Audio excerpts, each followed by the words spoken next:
Nós te agradecemos porque tu és bom. Que não há outro gosto, não há outro maior, melhor que você, Espírito Santo. Nós te desejamos mais. Vem sobre o nosso coração. Nós te queremos, nós te desejamos. Vem nesse lugar, vem na nossa vida, vem na nossa mente, vem no nosso espírito, Pai. Nós te pedimos graças a Deus. Perdoa o nosso pecado, nossas falhas. Nos conduza ao lugar de aperfeiçoamento dos santos. Possamos nos tornar semelhantes a Ti todos os dias.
Pai Santo bendito, nós agradecemos, ó Deus, por esse dia, Senhor.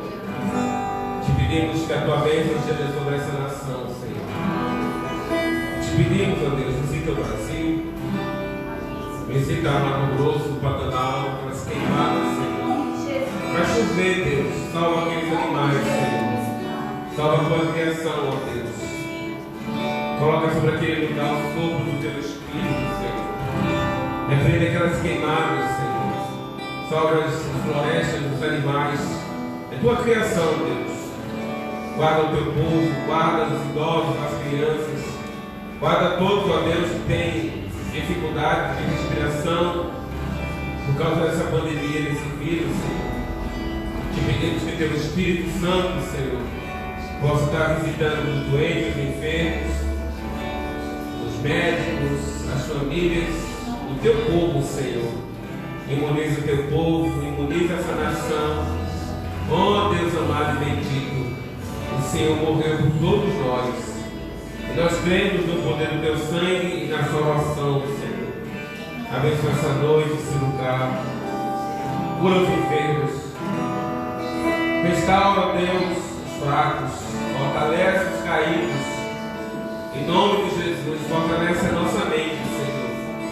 Não nos deixe que a nossa mente venha a ser afetada pela mentira de Satanás. Não deixe que a nossa mente venha a ser afetada, Senhor, pelo engano do diabo, do inimigo. Não deixe que a nossa mente seja afetada por palavras, Senhor, de maldição, por palavras negativas, Senhor. Não nos deixe que a nossa mente e nosso entendimento seja afetado, Senhor, pelas más notícias. Porque sabemos que o Senhor tem todo o poder e autoridade e tudo está debaixo das tuas mãos, do teu controle. Tudo está debaixo da tua vontade, Senhor. Entregamos em tuas mãos, no nome santo de Jesus. No nome santo de Jesus. Pode sentar, irmãos. Glória a Deus. Glória a Deus. Glória a Deus. Glória a Jesus. Glória ao nome de Jesus. Tudo que eu quero. Pronto?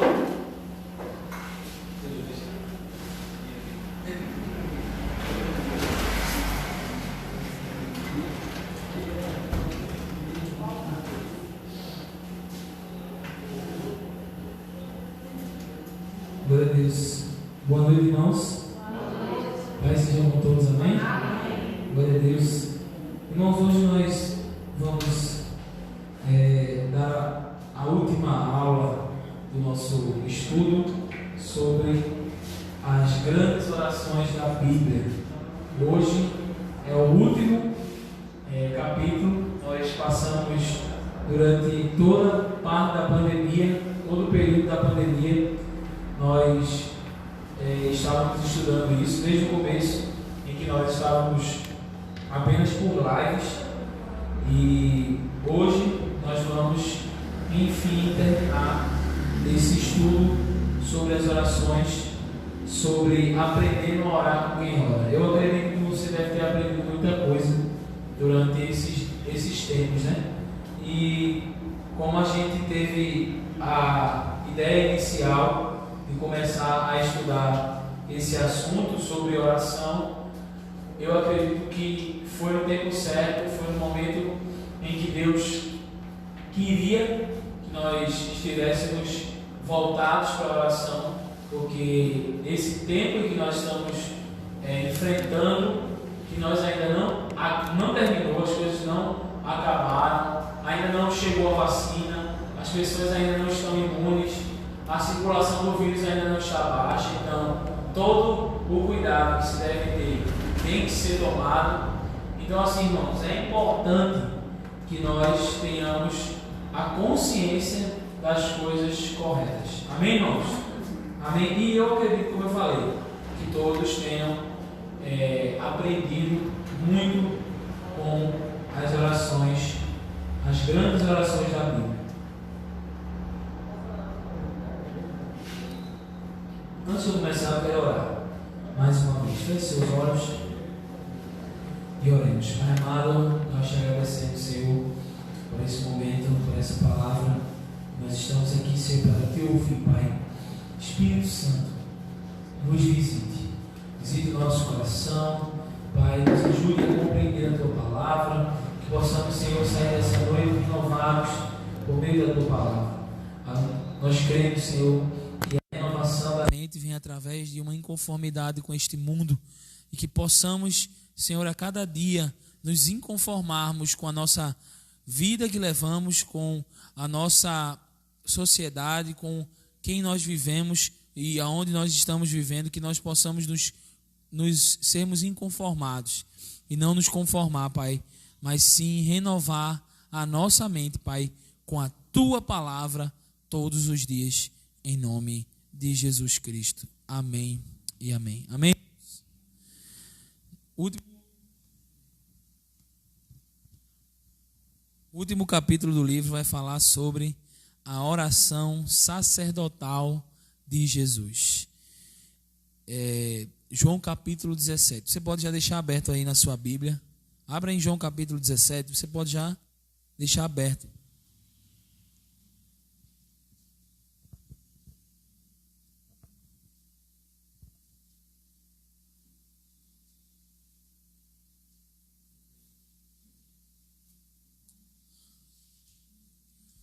A oração sacerdotal de Jesus. Irmãos, para mim, o Evangelho de João é simplesmente espetacular. É o meu evangelho preferido. Eu amo o Evangelho de João. Não que eu não goste dos outros, mas eu me identifico muito com João capítulo 17, porque é a oração sacerdotal que Jesus fez. Jesus orou por nós. Jesus orou por mim, Jesus orou por você. Diga assim: Jesus orou por mim. Mesmo sem saber quem era você, mesmo antes de você nascer, Jesus já tinha orado por você. Isso é muito poderoso, irmãos. Jesus orou por nós. Ele pediu ao Pai por nós, para que nenhum que fosse dele fosse perdido. Não vou ler por enquanto João 17, quando você procura aí, mas eu vou já começando a ler o que o livro fala. No início ele vai citar duas frases sobre oração de dois grandes homens que passaram pela história da igreja. O primeiro é James Austin, e ele vai falar o seguinte sobre oração. A oração é nossa resposta ao interesse de Deus por nós e ao seu amor. Orar é tornar-se consciente de que o Espírito de Deus vive em nós. Por meio da oração, pois, exploramos um relacionamento mais profundo e mais íntimo com Deus. Só existe um lugar que nós podemos estar com Deus em sua intimidade e sua profundidade. Se chama qual, irmão? Qual? Oração. Está com medo, irmão? Fale alto. Oração é o único lugar mais profundo e mais íntimo que nós temos com Deus. Outra frase de um outro homem chamado Robert Murray McCheyne, ele fala a respeito sobre oração. Ele diz assim: se eu pudesse ouvir Cristo orando por mim na sala ao lado, eu não teria medo de 1 milhão de inimigos. Não, irmãos? Se você pudesse ouvir Jesus orando por você do seu lado, na sala do lado. Aí foi isso que ele disse: se eu pudesse ouvir Cristo orando por mim na sala ao lado, eu não teria medo de 1 milhão de inimigos. No entanto, lembre-se que a distância não faz diferença. Ele está orando por mim. Não importa, irmãos, a distância, Ele está orando por você. Ele está nos céus agora, ao lado do Pai, intercedendo por nós. Ele vive para interceder por nós. Você achou João? Deixe João marcado e vá para Hebreus agora. Deixe João marcado lá, que a gente vai ler João depois. E eu quero ler Hebreus 7:25. Vou provar para você que Jesus está orando por você. E Ele é o nosso intercessor. E a palavra diz sobre isso. Hebreus capítulo 7, verso 25.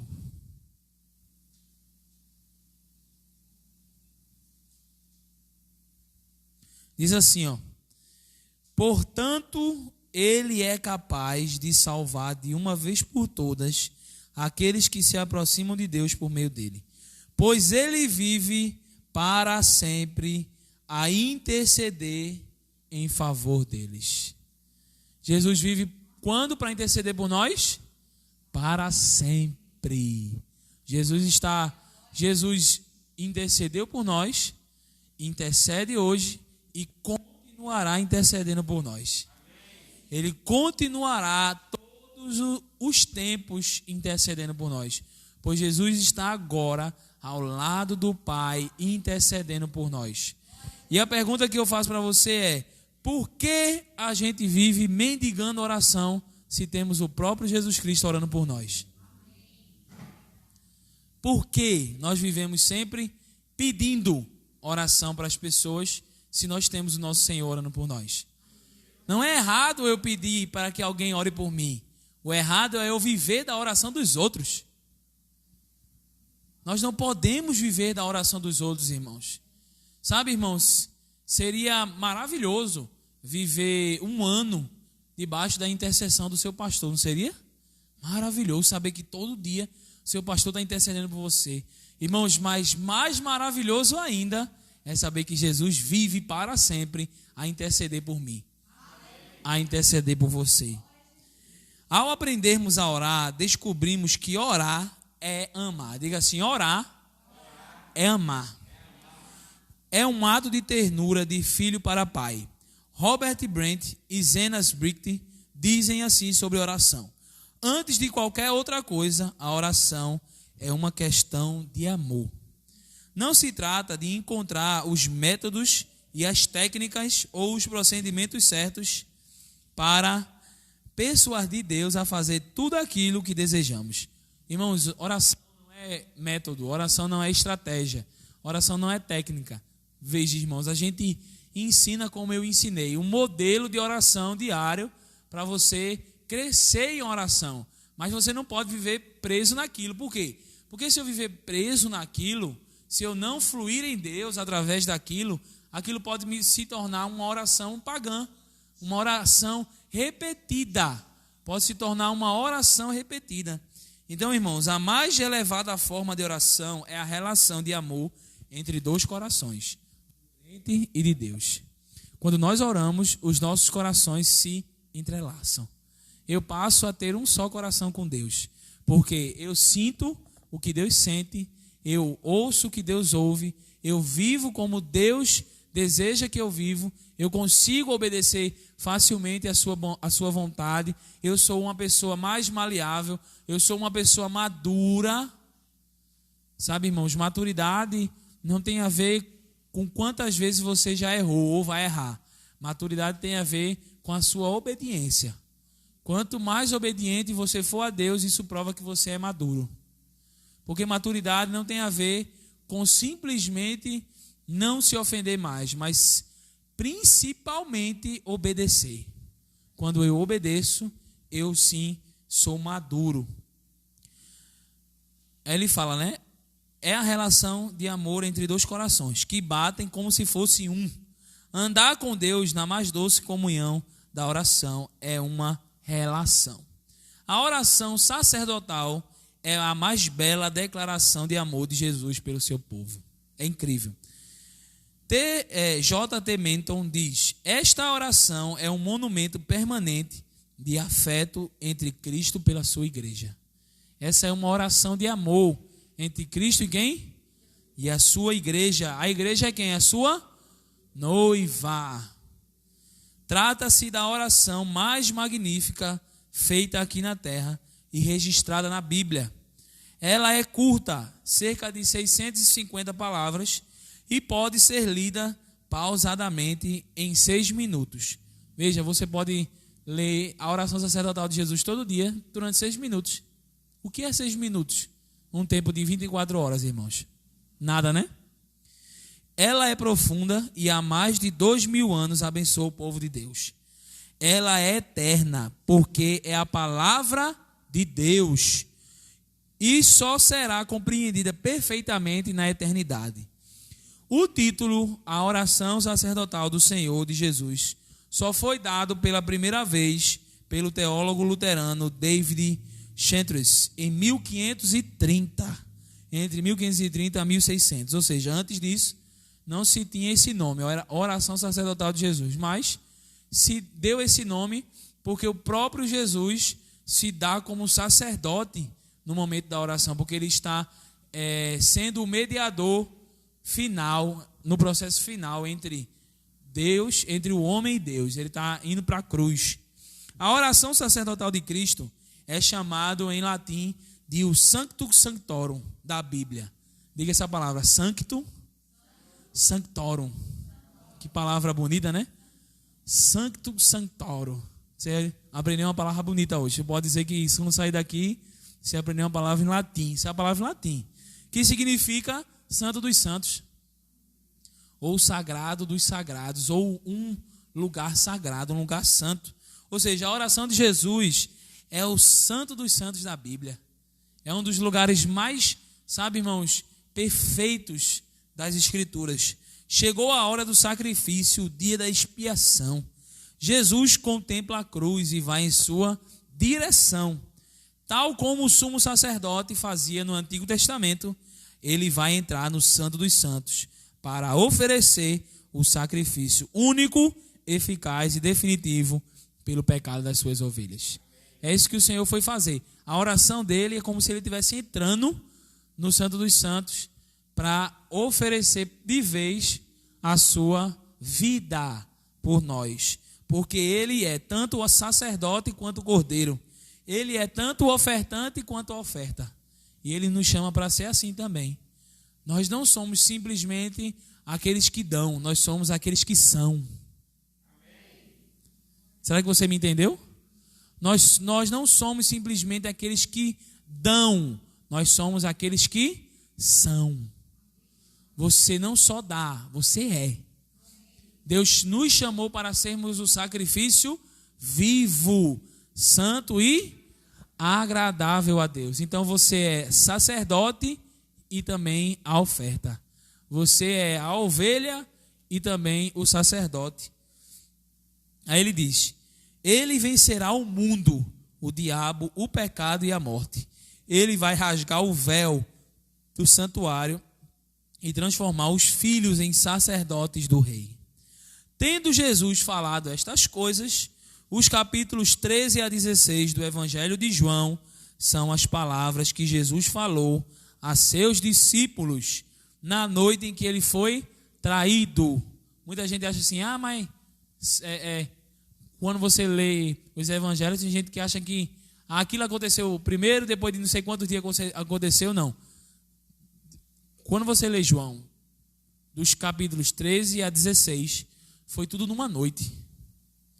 Até a novela que fala sobre Jesus, lá na Record, mostra isso, que durante a noite no Getsemane, Jesus está contando tudo isso para os discípulos. Todas essas palavras, quando ele fala assim, eu sou a videira, vós os ramos, ele está falando isso de noite com os discípulos, antes de morrer. Quando ele diz, não se turbe o vosso coração, também ele está falando no mesmo lugar, naquela mesma noite.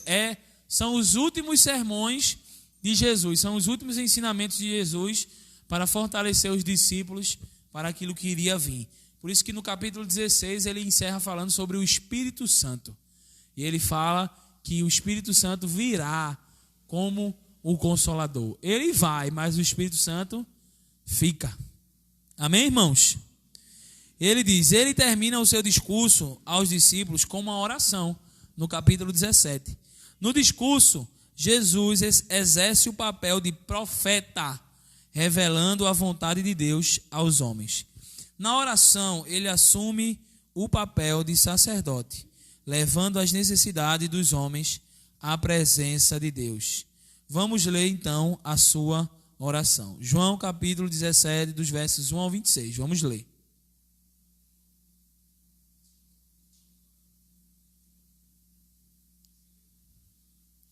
Tendo Jesus falado estas coisas, levantou seus olhos ao céu e disse, Pai, é chegada a minha hora, ou a hora.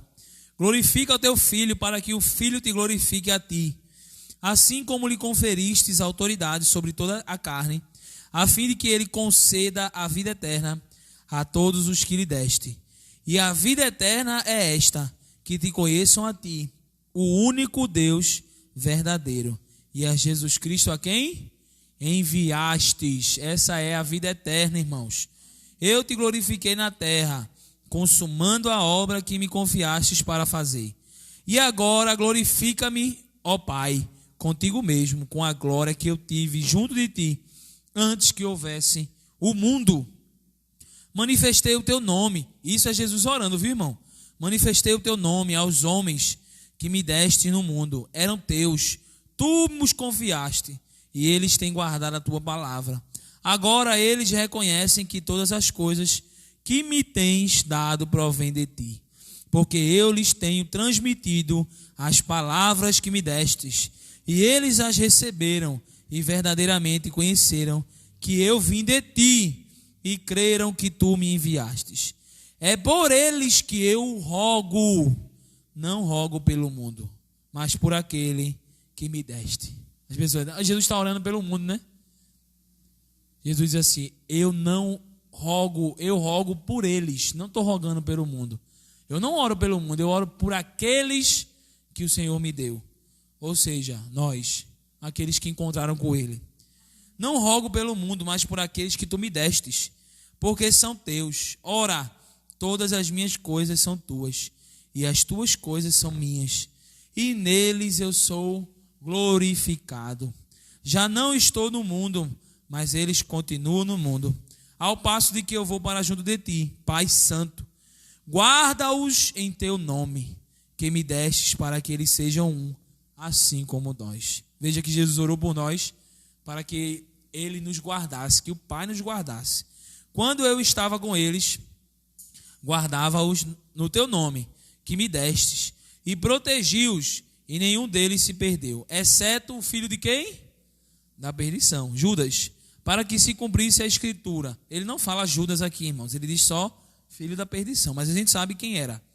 Mas agora vou para junto de ti, e isto falo no mundo, para que eles tenham o meu gozo completo, a minha alegria completa em si mesmo. Eu lhes tenho dado a tua palavra, e o mundo os odiou, porque eles não são de quem? Do mundo, como também eu não sou. Não peço para que os tire do mundo, mas sim que os guarde de quê? Do mal. Deus não vai tirar você do mundo, Ele vai guardar você do mal. Eles não são do mundo, como também eu não sou. Santifica-os na verdade, a tua palavra é a verdade. Ou seja, aonde é que a gente tem que ser santificado? Na palavra, porque a palavra dele é a verdade. Assim como tu me enviastes ao mundo, também eu os enviei ao mundo. E a favor deles eu me santifico a mim mesmo, para que eles também sejam santificados aonde? Na verdade. Não rogo somente por estes, mas também por aqueles que vierem a crer em mim. Somos nós, irmãos, aí, viu? Aí Jesus já ora por nós. Essa é a parte que Jesus está orando por mim e por você. No futuro, Jesus já orou por nós. Não rogo somente por estes, ou seja, por estes meus discípulos, mas também por aqueles que virão a crer em mim. Quem crê em Jesus aqui? Então Ele orou por você. E continua, como a gente leu em Hebreus 7:25. Ele continua a interceder por você todos os dias. A fim,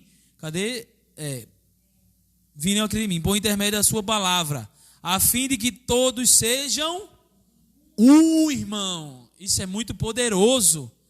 Até que todos sejam um. Deus quer unidade, irmãos. Deus não quer desunidade. Não sei nem se existe essa palavra, mas existe agora. Eu criei. Deus não quer desunião. Deus não quer que nós quebremos a unidade. Todos somos um, irmãos.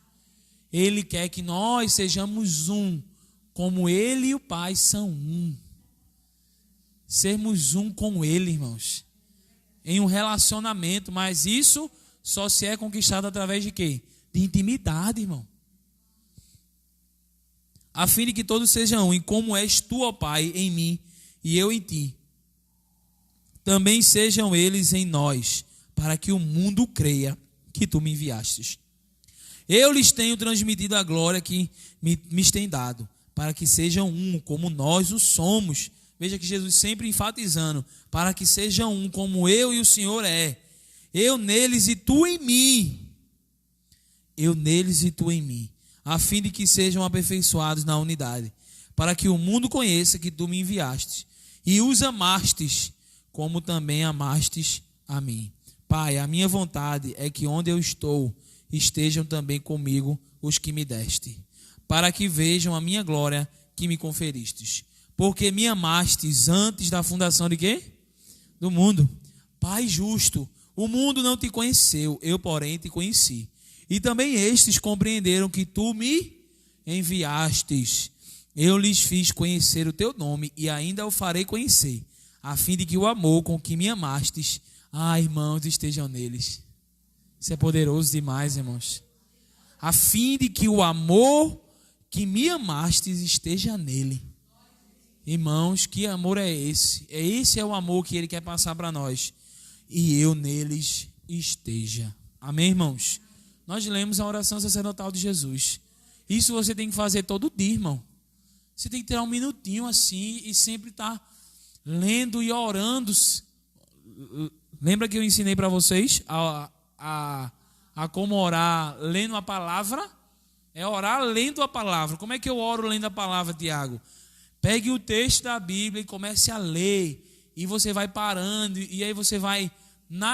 Veja, nos momentos em que o Espírito Santo for falando com você, como aqui, ó. Eu lhes fiz conhecer o teu nome. E ainda não farei, a fim de que o amor com que me amaste seja nele. Ó Senhor, quão grande é esse amor. Me ajude a experimentar o amor que o Senhor tem por mim.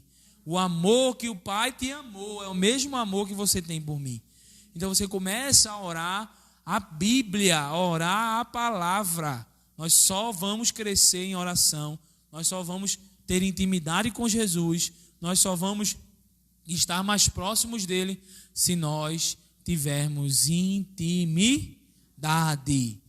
Warren W. Wasby, um teólogo, comenta que nessa oração Jesus declara 4 privilégios maravilhosos que temos como filhos de Deus e os quais nos tornam vencedores.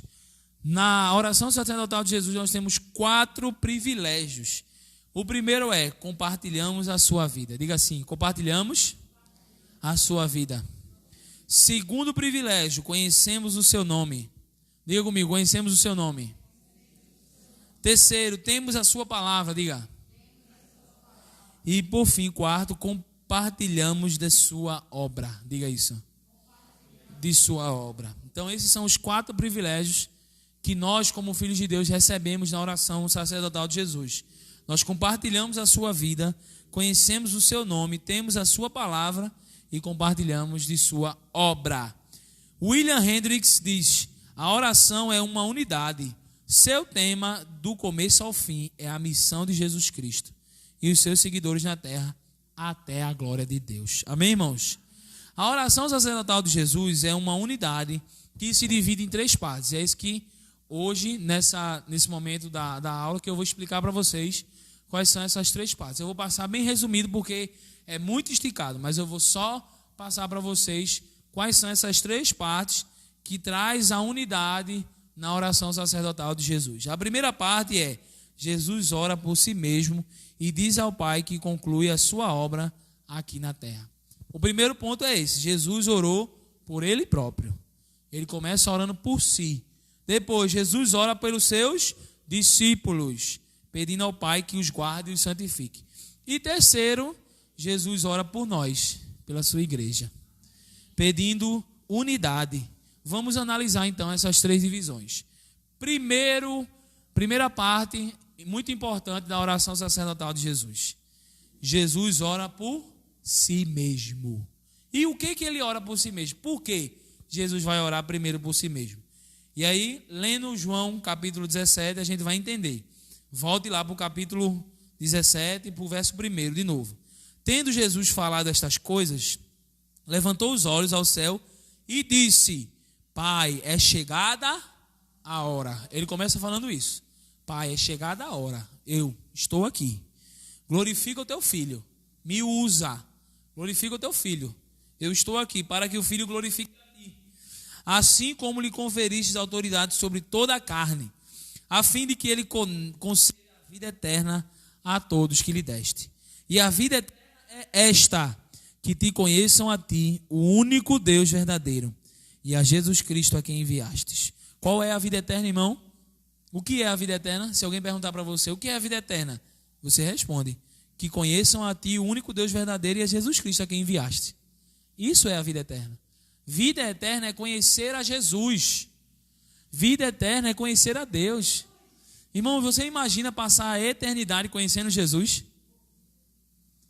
Irmão, se o seu coração não se alegra com isso, se o seu coração não se empolga com isso, irmão, então tem alguma coisa errada. Irmão, tem que ter empolgação, irmão. O nosso coração tem que ter empolgação com isso.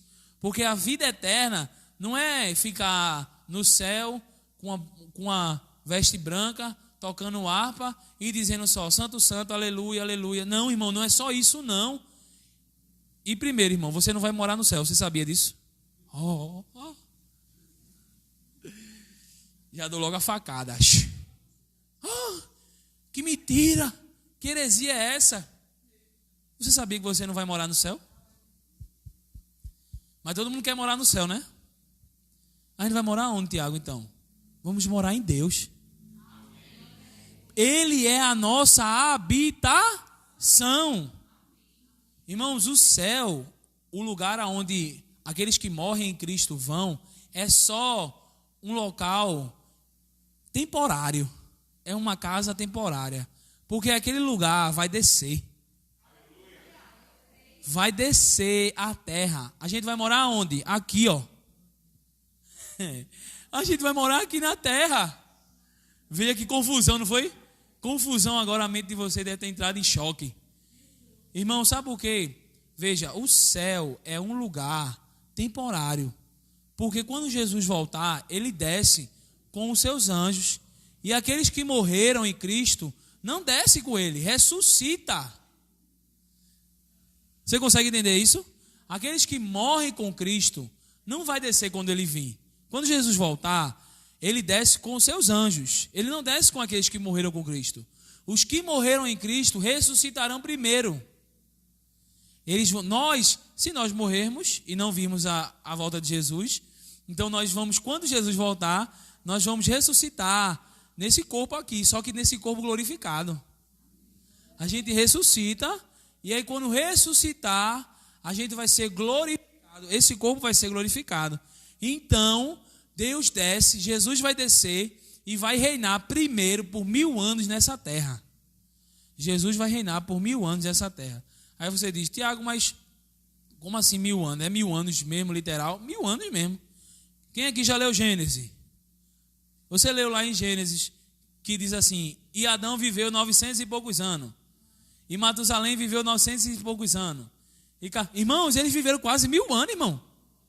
Então eu acredito que quando Jesus voltar e instaurar o milênio, a gente vai ter uma vida, irmão, muito duradoura. A gente vai viver muito tempo. Sabe, irmão? Só que ainda pode ter uma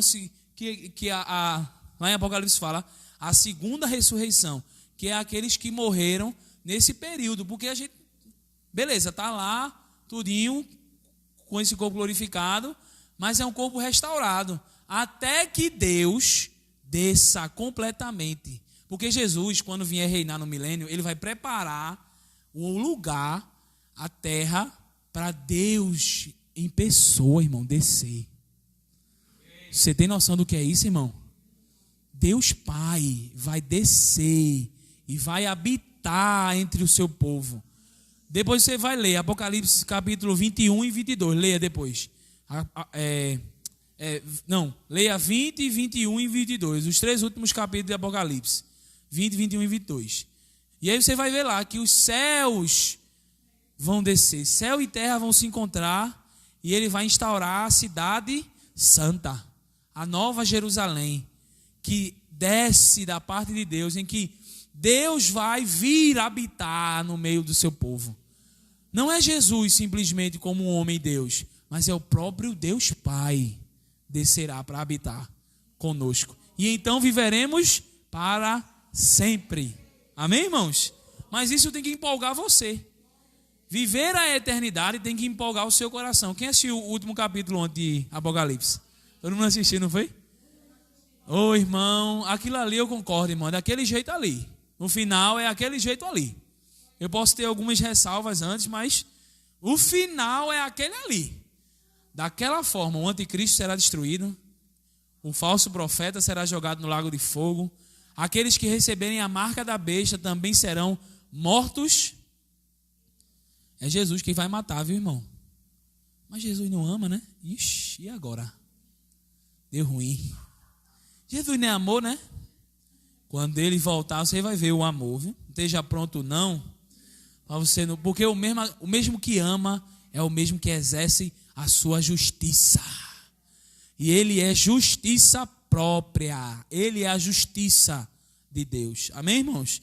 Então, a vida eterna é conhecer a Deus para sempre. Então, nós vamos passar a eternidade, os 1000 anos. Talvez a gente morre ou não, sei lá. Mas a gente vai viver 1000 anos com Jesus e depois vai viver nessa terra. Mas essa terra não vai ser a mesma, irmão. É uma terra totalmente restaurada. Totalmente nova. Então, a gente tem que entender isso. Que essa terra não será mais a mesma terra. E hoje você vai sair daqui com isso. Você não vai morar no céu. O céu é só um lugar de passagem para você ficar lá temporário. Entendeu? O céu é só um lugar que você vai ficar. Até que Jesus Cristo cumpra todas as coisas. Efésios capítulo 1, versículo 9 e 10. Até que ele faça convergir céu e terra. Quando Jesus voltar, aí sim, irmão. Aí o bagulho vai ficar louco. Perdoa a gíria, irmão, mas é isso mesmo, viu? O grande e terrível dia do Senhor.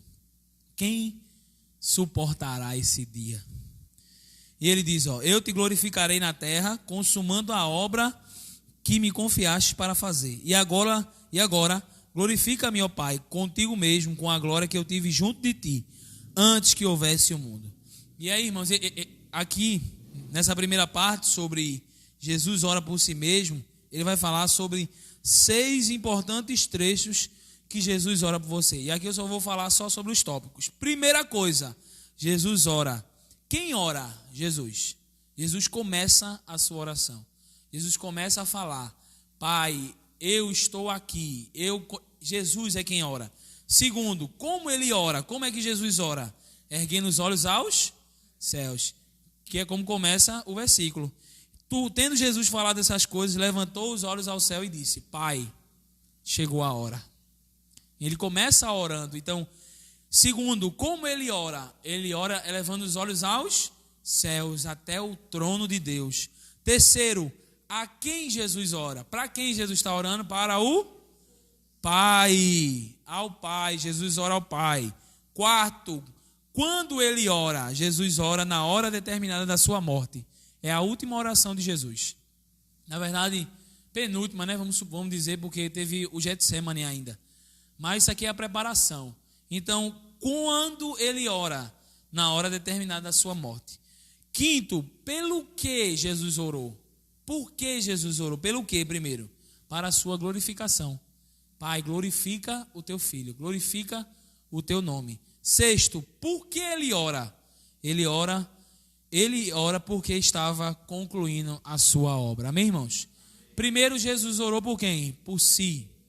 Segundo, Jesus ora pelos seus discípulos. Jesus ora por si mesmo, intercede pelos seus discípulos. Ele faz uma espécie de balanço ou retrospectiva do seu ministério com os discípulos. Primeiro, Jesus ora aos discípulos, ele revelou o Pai para eles. Por isso ele fala aí em João 17, os versos 6 e 7, ele diz, manifestei o teu nome aos homens que me deste no mundo. Eram teus. Tu me confiastes e eles têm guardado a tua palavra. Eles reconhecem que todas as coisas que me têm dado provém de ti. Ou seja, Jesus primeiro apresenta aos discípulos a quem? O Pai. Que é a segunda parte da oração sacerdotal. Que primeiro Jesus orou por si mesmo. Depois ele agora começa a orar pelos discípulos. E ele agradece a Deus porque tudo o que ele tinha que mostrar, ele mostrou. Tudo o que ele precisava revelar, ele revelou. Tudo. Jesus não escondeu nada. Tudo o que ele pôde mostrar do Pai, ele mostrou. Só que ainda tem muito mais, né, irmão? Para a gente provar.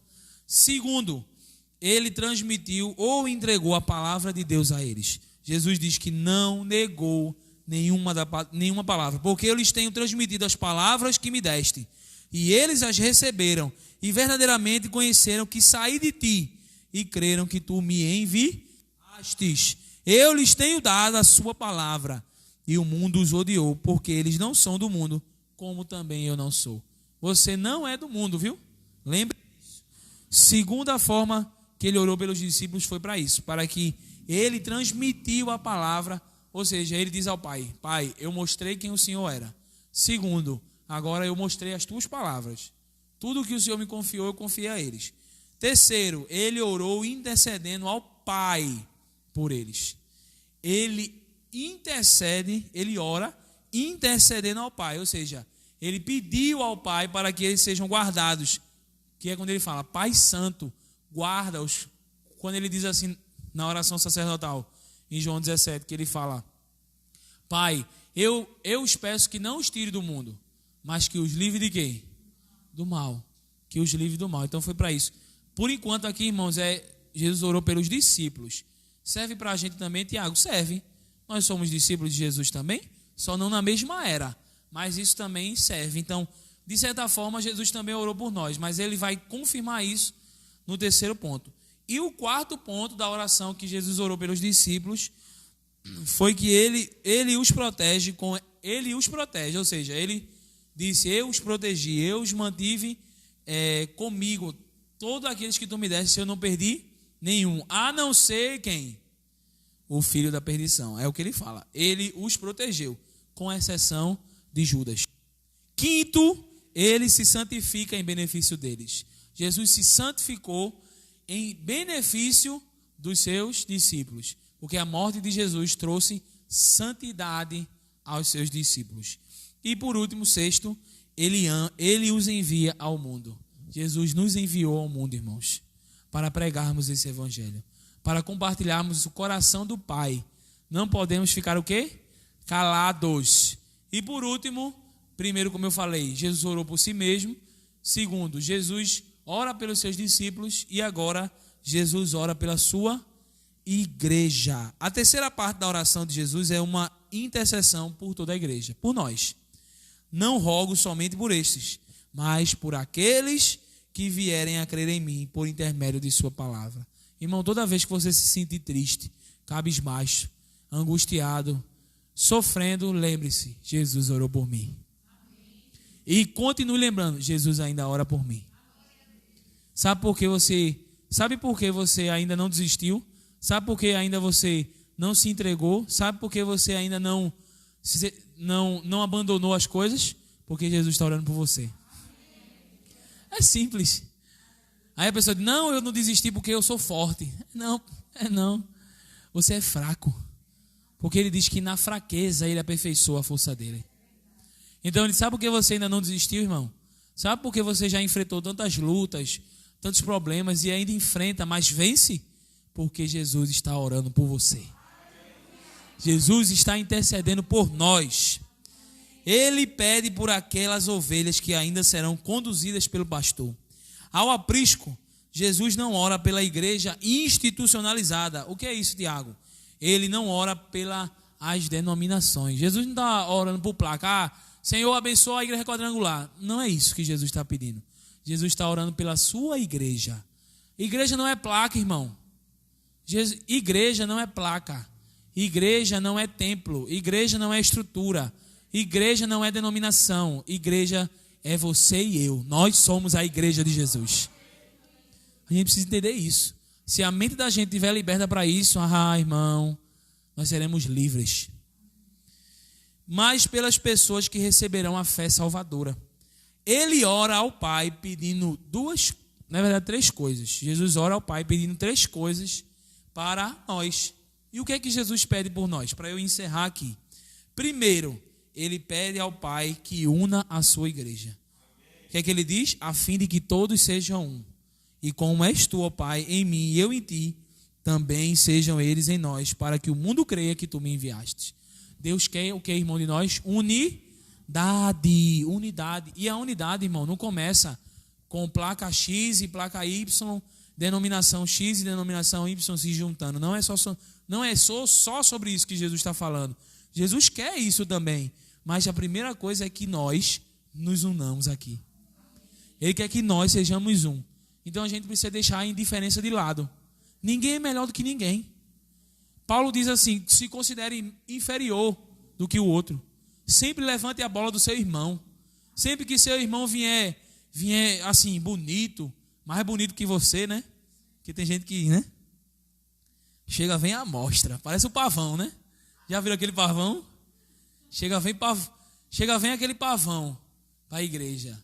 Mas aí você diz assim, porque tem gente que diz assim: ó, pai, está se amostrando. Se você, em vez de dizer isso, por que você não diz assim: irmã, você está belíssima. Você está mais bela que milhares e milhares. Olha, menino, levante a bola do irmão. Levante a bola do seu irmão. Diga que ele é maior do que você. Jesus disse que aquele que quiser ser maior tem que ser servo de todos. Então, irmão, a gente não pode ficar com fofoca, com disse-me-disse, com falando mal um do outro dentro da igreja. Quando está aqui, abraça o irmão. Quando está lá fora, mete-lhe o cacete. Mete-lhe o chicote. Irmão, a gente não pode ser assim. A gente tem que amar, irmão. E Jesus orou para que a gente fosse um, irmão. Irmão, só você pensar, Jesus orou para que a gente seja um. Ou seja, elogie seu irmão, ame seu irmão, mesmo que ele tenha outras intenções, mas ame ele, independente do que ele pensa sobre você. Ame o seu irmão. Irmãos, Jesus orou para que possamos ser um. Esse é o primeiro ponto aqui para a gente, sermos um. Porque enquanto nós não formos unidos aqui, a gente não pode se unir a outra denominação. Como? Se a gente não é um aqui. Todo mundo consegue me entender? Segundo, ele pede para que a igreja participe da sua glória futura. O que isso significa, Tiago? Significa que a igreja reunida e batizada no Espírito Santo já desfruta da glória espiritual. O que Jesus pede é sobre a glória futura. Pai, a minha vontade é que onde eu estou, eles também estejam comigo. Irmão, Jesus quer que onde ele esteja, a gente esteja também. E, irmão, Jesus vai voltar e vai reinar por 1000 anos. Eu quero ser o servo que vai limpar o templo, irmão. Eu quero ser aquele servo que vai limpar o templo, que vai ficar varrendo. Eu não ligo muito não, irmão, para ficar cantando, para ficar no grupo de louvor, de adoração de Jesus. Não, eu não ligo não.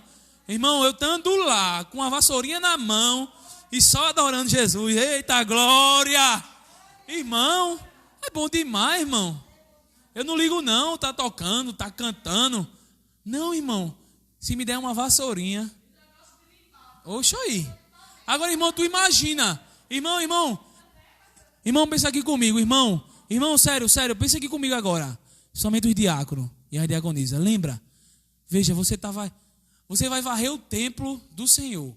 E quando você estiver varrendo o templo, toda vez que você olhar para a cadeira lá, ele vai estar lá sorrindo para você. Irmão,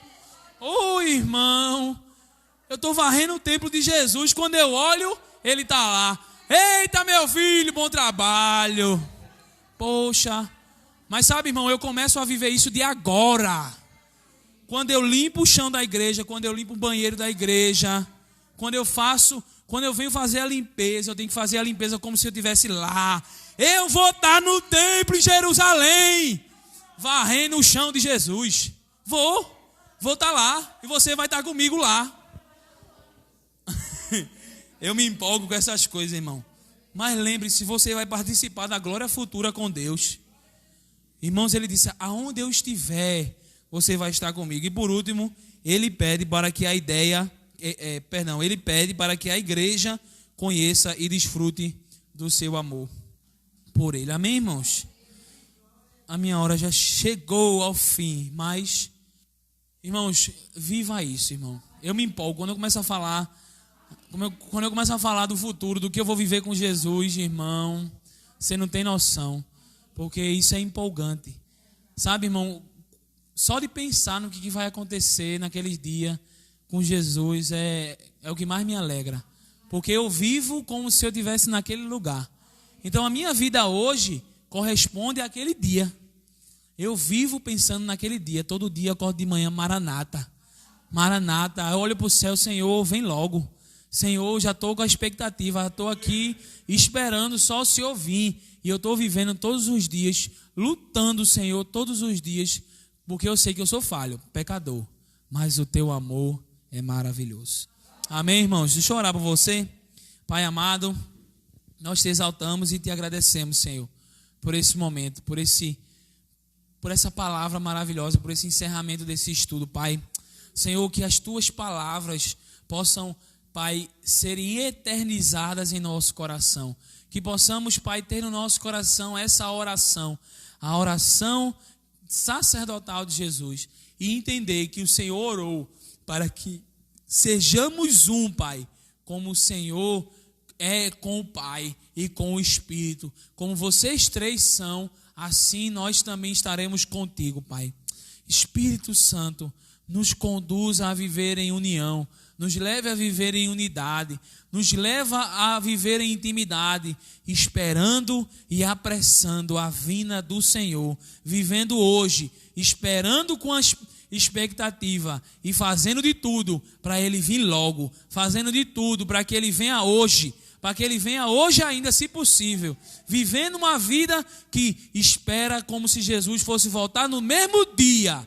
Que possamos ser assim, Pai, esperançosos, porque a Tua esperança, ela é bendita. Bendita a esperança. Maranata, ora vem, Senhor Jesus. Amém. Deus abençoe, irmãos. Aleluia. Terminamos aí orando, aprendendo a orar com quem ora, viu, irmãos? Ó, a gente deu o livro todinho. Pode dizer que você agora vai virar craque na oração. Bem, a teoria foi passada. Agora tem que praticar. Amém, irmãos? Glória a Deus. Você não pode viver no passado, você tem que viver no presente, sonhando com o futuro. Amém? Deus não vai abençoar o seu passado. Deus vai abençoar você hoje. Então saia do passado e venha para o presente de Deus. Saia do passado e venha para o presente de Deus para viver o futuro dele com você, com ele. Amém? A eternidade existe. E eu vou para o céu, não quero nem saber. Ele que fica a terra dele aí. Eu vou para o céu. O céu é o lugar, irmãos, onde Ele está presente. Então, se Ele estiver aqui na terra conosco, é o céu. Não é? Eu quero saber eu quero saber o seguinte: Ele está lá no céu. Ele está na minha casa. Minha casa é o céu. É o meu céu. Amém? Agora, a eternidade, nós vamos viver com Ele na eternidade. Pode ser na terra, pode ser no céu, aonde for. Não quero saber, eu quero saber se Ele vai estar lá e eu vou estar também. Eu estou com Ele. Quem vai estar com Ele? Amém? Claro que a terra será restaurada e nós iremos passar um grande tempo, um milênio. O milênio existe e nós estaremos aqui com Ele, reinando em nome de Jesus. Mas aí é outro corpo, né, irmãos? É outro tempo, outra situação, não é? É outra coisa. Então, cuide da sua mente. Diga para você, irmão, assim, cuide da sua mente. Amém? Olha, você tem três. Eu estava conversando agora há pouco com um rapaz que mora na minha casa. Ele esteve aqui. Eu estava dizendo para ele que ele foi chamado para ser diácono da igreja dele. Não queria, mas Deus chamou, então vamos trabalhar. Nós temos 3 sacerdócios que nós não podemos abrir mão de jeito nenhum. O sacerdócio do lar, onde você é profeta. Você é profeta da sua casa. Você, cuidado com as suas palavras. Você é profeta da sua casa. Ou você é o profeta ou você vai ser o pateta na sua casa. As suas palavras lá, elas abençoam sua casa. Porque a sua mente é a mente do Espírito. Não é uma mente pobre, miserável. É a mente do Espírito. A mente do Espírito é uma mente próspera, que ela prospera no seu entendimento, na sua inteligência, no seu conhecimento. Ela prospera. Ela não murmura. José disse assim, ó: vós, bem que intentaste o mal contra mim. José disse para os seus irmãos: bem que vocês tentaram o mal contra mim, porém Deus o tornou em bem. Deus o tornou o quê? Já fizeram mal para você? Pois Deus já tornou aquele mal em bem. Deus já tornou aquele mal em bem, mas você ainda fica agarrado naquilo que foi no mal. Deus já tornou em bem e você ainda não solta, não quer largar o mal. Larga esse mal miserável, essa mente medíocre, e se agarre com o bem que Deus já transformou na sua vida. Crente não perde, não tem derrota. Você sabia que o cristão não tem derrota? Tem um monte de música dizendo que o cristão tem derrota, eu vou vencer, que eu perdi para ganhar, eu perdi para ganhar, é assim? Eu aprendi a ganhar perdendo, não é? Não é assim? Porque derrota na vida do cristão é processo para vitória. Derrota na vida do cristão é o processo para vitória. Você conhece algum atleta que já foi derrotado e depois foi campeão? Vários. Vários atletas, várias pessoas que perderam, mas não desistiram, continuaram. Por quê? Eles estavam no treinamento, no processo para serem o quê? Vencedores, campeão. Cristão não perde. Mas se você coloca na sua mente: eu perdi, perdeu foi você. Perdeu, playboy. José diz: bem que vocês tentaram o mal contra mim, para fazer, Deus tornou em bem para fazer como se vê nesse dia, para conservar em vida a um povo grande. José era o cara da mente próspera. Amém, irmãos? José não tem pastor. José não tem um pastor não, como você tem. José não tem pastora. José não tem Bíblia. José não tem igreja. José tinha o que você tem e que você tem que crer todo dia. Deus, uma voz, um ensino, uma promessa, uma herança. Mas José não tinha igreja para ir. No Egito, não tinha profeta, não tinha pastor, não tinha pastora. Meu pastor, minha pastora, eu não aguento mais.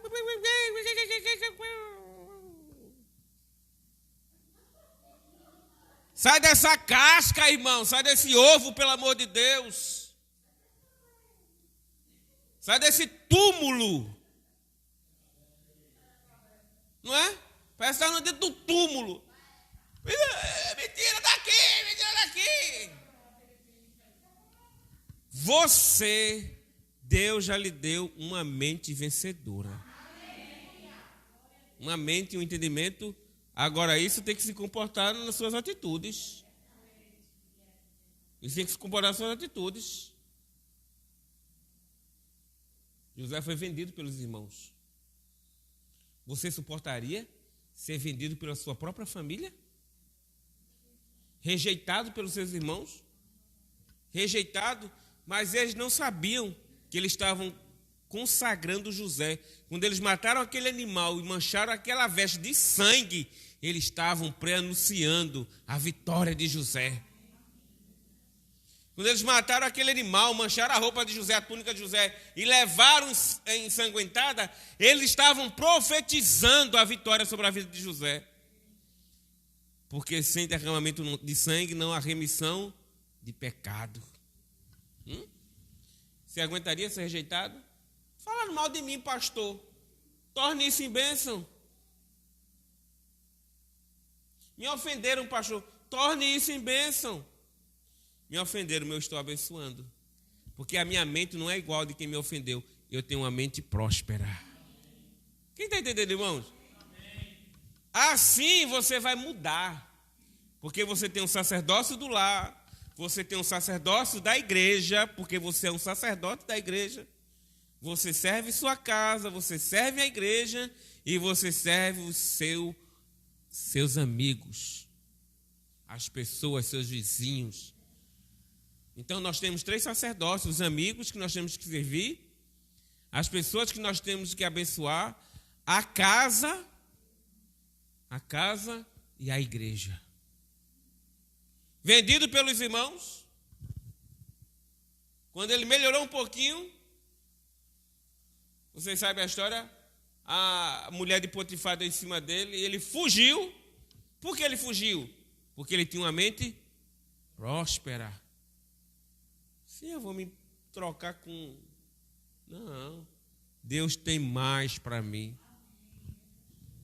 Vai para a cadeia, chega na cadeia, José está lá chorando, né?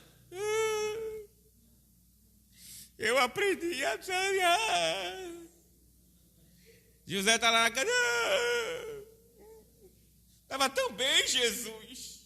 De novo, não. Estava tão bem, Jesus. Agora que eu estava começando a melhorar de vida. Só que Deus não queria que José melhorasse de vida. Deus queria que José fosse o governador do Egito. Às vezes a gente está querendo melhorar de vida e Deus está querendo que a gente seja o governador. Ele quer dar autoridade para você. Amém? Ele dá autoridade. Ai, José, sai da cadeia, vai para diante de Faraó, mente próspera. Não se deixou abater por nada. Todos nós já fomos feridos, magoados. Quase todos nós já fomos traídos, decepcionados. Mas quem foi que disse que Deus chamou você para servir alguém? Deus chamou você para servir a Ele. Quem foi que disse que Deus chamou você para servir as pessoas, só as pessoas? Principalmente a Ele. Deus chamou você para servir principalmente a quem? A Ele. Eu saí da igreja porque pisaram no meu pé. Não sei o que, não sei o que, não sei o que. Quem está entendendo, irmãos? Descola essa mente, enche ela do espírito. Salomão vai dizer, traga à memória tudo aquilo que lhe dá o quê? Prosperidade. Prosperidade, esperança é prosperidade. Esperança é prosperidade. A gente acha que prosperidade é dinheiro. Dinheiro, o amor a Ele é a raiz de todos os males. Amém? Quem ora tem uma mente próspera. Diga assim, quem ora tem uma mente próspera. Amém? Vai dar tudo certo. Já deu. Já deu tudo certo. A vitória já chegou. Deus já te restaurou. Deus já te curou. Deus está preparando o melhor. Eu creio. No melhor, numa mente melhor. Porque não adianta Deus lhe dar o que é melhor se a sua mente não é melhor. Não é? Você tem estrutura mental para aquilo que Deus tem preparado para você, não tem? Se prepare para ter. Ele está te preparando. Ele não está te castigando, Ele está te preparando. Ele está te abençoando. Amém, irmãos? Pegue sua oferta, seu dízimo. Vamos contribuir para o reino? É hora de você usar a mente próspera. A mente próspera vai pegar a bênção. A mente próspera sabe. A mente próspera conhece. E toma posse das promessas do Senhor. Pegue na sua mão. Pai amado e bendito Deus, no nome de Jesus, abençoamos essa noite. Abençoa o teu povo, Senhor. Abençoa a tua casa. Consagramos nossa vida. Tudo que nós temos, entregamos em tuas mãos. Nós não amamos o dinheiro, Senhor. Ele não é o nosso Senhor, Ele é nosso servo. E colocamos em tua mão, colocamos debaixo, Senhor, debaixo da tua autoridade, todo mal que seja repreendido. Prospere o teu povo, principalmente o entendimento deles, Senhor, para que eles possam entender a tua vontade no nome de Jesus. Amém. Glória a Deus. Você já leu a história de José? Quem já leu aqui a história de José toda? Já leu? Espetacular, né? O cara, não é? Um jovem vendido com 17 anos, ele é vendido pelos irmãos, 17 anos. E aos 30 anos ele é governador do Egito. Talvez a gente não suportaria tanta coisa que José suportou. Mas você suportaria ainda mais hoje. Porque hoje você tem o Espírito Santo dentro de você. José tinha sobre ele, hoje ele está morando em você. Não é?